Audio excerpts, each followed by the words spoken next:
साहब ने अदालत लगाई और वहाँ भी ये ऑर्डर कर लिया कि खान साहब को यहाँ प्रोड्यूस किया जाए।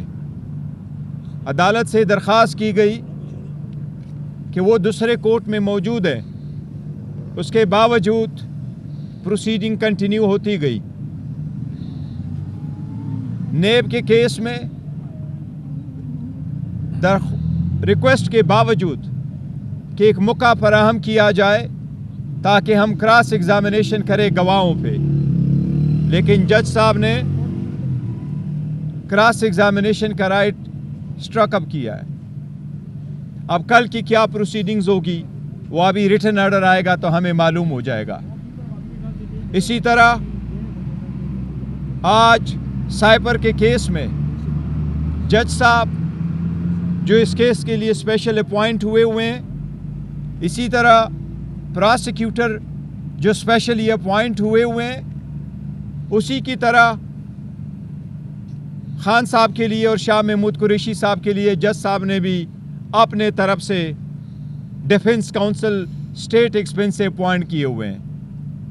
बावजूद इसके कि डिफेंस काउंसिल आज मौजूद थे और उनकी मौजूदगी में क्रॉस एग्जामिनेशन होना था, क्योंकि ये एक एक्यूज़ का अपना आईनी हक़ है आर्टिकल 10A का कि उसका दिफा वो वकील करे जिस पे उसका इत्मीनान हो और जो उसका चूज़ करदा हो। इसके बावजूद जज साहब ने कहा मैं ऑर्डर पास कर चुका हूँ, खान साहब और शाह महमूद कुरैशी साहब की तरफ से जरा वो वकला करेंगे जो जज साहब ने अपॉइंट किए थे। और वो दोनों वकला न तो उनकी एक्सपर्टीज़ है इस लाइन में, न ही उनके पास कंप्लीट फाइल मौजूद थी, न ही उनके पास इतनी इस्तात है कि न वो विटनेसेस पे वो क्रॉस एग्जामिनेशन कर सके, और न ही खान साहब ने या शाह महमूद कुरैशी साहब ने उन वकला पे ट्रस्ट किया है। और इससे बढ़कर ये कि वो वकला साहिबान ऑलरेडी प्रोसिक्यूशन और स्टेट के सरकारी वकील थे। इस किस्म का तरीक़ाकार आईन और क़ानून में क्या, ये तो पंचायत और आम कॉमन सेंस में भी कभी नहीं होता। जिस तरीके से ट्रायल शुरू हुआ और जिस तरीके से 9 गवाह लाए गए और एक ही की तरफ से 2-3 क्वेश्चन किए गए और फिर कहा गया कि बाकी आप एडॉप्ट कर लें। इसी तरीके से आज 4:30 बजे उन्होंने क्रॉस एग्जामिनेशन शुरू करके 8 बजे से पहले उन्होंने प्रोसीडिंग कंक्लूड कर ली और अब 10:30 है। जज साहब अभी भी कोर्ट में बैठे हैं, अपने रिटायरिंग रूम में मौजूद है। हम अभी बाहर निकले हैं और जज साहब 342 की स्टेटमेंट लिखवा रहे हैं। 36 सवालात पे शायद मबनी एक 342 की स्टेटमेंट कंप्लीट कर रहे हैं। इसका मतलब ये कि उन्होंने प्रोसिक्यूशन का एविडेंस कंक्लूड कर लिया। एविडेंस 342 की स्टेटमेंट के बाद क्लोजिंग आर्गूमेंट्स और जजमेंट होगी। हम ऐसे ट्रायल के शदीद अल्फाज, सख्त अल्फाज में मजम्मत करते हैं। ये आईन की खिलाफ वर्जी है, ये कानून की खिलाफ वर्जी है, स्पेशली ऐसे ट्रायल में और ऐसे जराइम में जिसमें डेथ सेंटेंस हो सकती है। 2 मरतबा इस्लामाबाद हाई कोर्ट ने इसको क्वाश करते हुए इसको स्ट्रिक्ट डायरेक्शन के साथ भेजा है, लेकिन जज साहिबान को अपनी तरफ से कोई जल्दी है इस केस में, और जल्दी जिस भी तनाजुर में एक मरतबा फिर हम अदलिया से बसद एहतराम मुखातबे और दरख्वास्त कर रहे हैं कि ये सब कुछ आपके आंखों के सामने हो रहा है। इस्लामाबाद हाई कोर्ट के चीफ जस्टिस से दरख्वास्त है कि आर्टिकल 203 के मुताबिक सुप्रीम कोर्ट से दरख्वास्त है कि सोमोटो के ज़रिए इसका तदारुक किया जाए। ऐसे सीरियस केसेस में आप the bare minimum standard of the fairness जो है वो अपहोल्ड रखे। वो एक साबिक वज़ीर आज़म है, एक सबसे पॉपुलर पॉलिटिकल पार्टी का दुनिया का मकबूल तरीन लीडर है जिसका नाम है इमरान अहमद खान साहब नियाज़ी। जो लोग उसके नाम पे टाके ला रहे हैं, जो लोग उनको मिटा रहे हैं, अल्लाह अपने रहम करम के साथ, आवाम के ताउन के साथ उसको मिटाने नहीं देगा। लेकिन हम अदलिया से दरख्वास्त कर रहे हैं कि ये आपकी आईनी ज़िम्मेदारी है آپ کی آئینی ذمہ داری ہے کہ آپ کے ججز صاحبان بھی ٹرائل کو آئینی تقاضے پورے کرتے ہوئے چلائے. میں نے آج جو پروسیڈنگ دیکھی ہے یہ تو شخانہ کا ایک نیا ورژن ہے, اس سے بھی آگے جا رہا ہے. اس کی ہم شدید مذمت کرتے ہیں, ہم حق محفوظ رکھتے ہیں.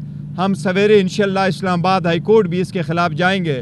لیکن ابھی سے میری چیف جسٹس صاحب سے درخواست ہے کہ آپ کے سامنے اگر ہماری درخواست آ جائے تو کائنڈلی سیم ڈے کے لیے اس کو منتخب کر لے, سنیں, آپ اوپن ہارٹ سے سن لے. ہم امید کرتے ہیں انشاءاللہ تعالیٰ آپ ہمیں انصاف دلائیں گے. لیکن انصاف کے لیے ہم کہاں جائیں؟ عدلیہ کے پاس نہ جائے تو کہاں جائیں؟ یہ بھی ہمارا ایک آئینی حق ہے. ہم عدلیہ سے درخواست کر رہے ہیں کہ اس کا تدارک کیا جائے پہلے سے کہ یہ بہت لیٹ ہو. آج آپ سے میں کوئی سیاسی گفتگو کرنا چاہ رہا تھا, لیکن حالات کچھ ایسے ہیں کہ سیاسی گفتگو کے لیے پھر کوئی وقت صحیح, لیکن آج اتنا ہی کافی تھا. کیونکہ آئینی تقاضے پورے نہ کرتے ہوئے اگر آپ کسی کا ٹرائل چلائیں گے تو اس سے میں سمجھتا ہوں سب سے بڑا جرم کوئی نہیں ہو سکتا. آج کے لیے اتنا کافی, انلیس آپ کا کوئی کوسچنز ہو.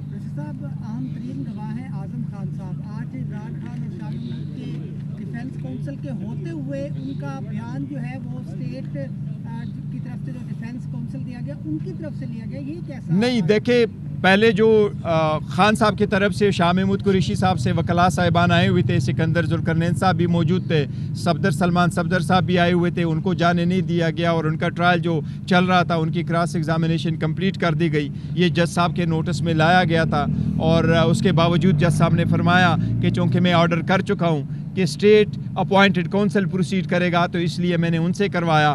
ہماری گزارش صرف اتنی تھی, میں نے بھی جج صاحب سے گزارش بھی یہی کی تھی کہ اگر ڈیفینس کونسل کے ایبسنس میں آپ نے کسی اور وکیل کو اپوائنٹ کیا ہے تو چلو کوئی جواز ہوگا, آپ نے سوچا. لیکن اب جب کہ اپنا گواہ موجود ہے, آپ کا گواہ موجود ہے اور ڈیفینس کا اپنا کونسل موجود ہے اور وہ کونسل جس کے پاس ریکارڈ بھی ہے, جس نے تیار بھی کیا ہے, جس کی ایکسپرٹیز بھی ہے اور وہ کراس ایگزامینیشن کر بھی سکتا ہے, کنڈکٹ بھی کر سکتا ہے. Effective service of assistance of the council ایک بنیادی حق ہے, پھر آپ ان کو اجازت دے. لیکن ان سب کے باوجود ہمیں اس حق سے محروم رکھا گیا.